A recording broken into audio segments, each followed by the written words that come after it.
if you look at the entire question around how do we try and save the planet, for a long period of time it was essentially a tussle between the developed countries, which were actually responsible for most of the problem, and the emerging economies and countries like India and others, which were saying, it's your problem, you've done something, you've done really polluted the environment, you need to fix it.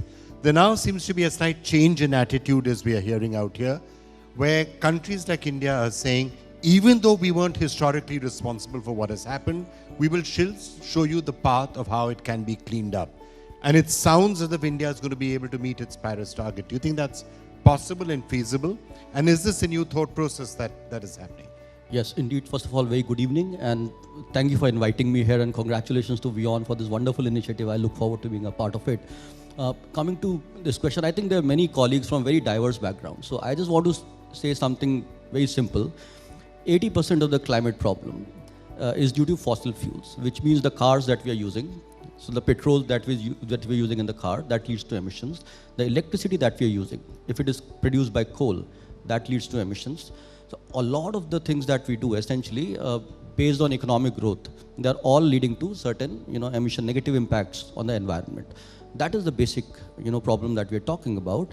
And the biggest challenge is that we want to ensure that in the transition process, our economy is not hit. That is extremely important, right?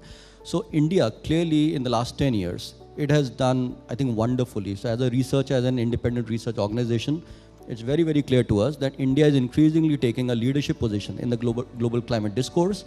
It is setting the narrative, but at the same time, it is doing many things on the ground. If you follow the policy actions the government of India is taking, many states are taking, many relevant ministries are taking, it's very, very clear. If you look at solar, if you look at electric mobility, if you look at the industrial sector, whichever sector you choose, the interventions are very, very clear.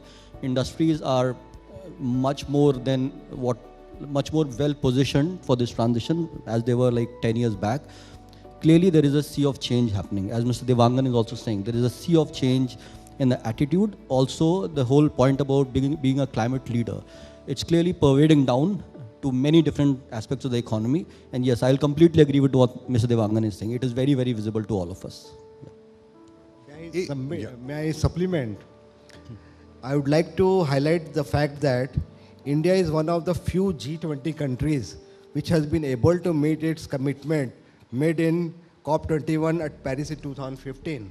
We had committed that we'll bring down our emission intensity of GDP by about 33 to 35% as compared to 2005 level by the year 2030.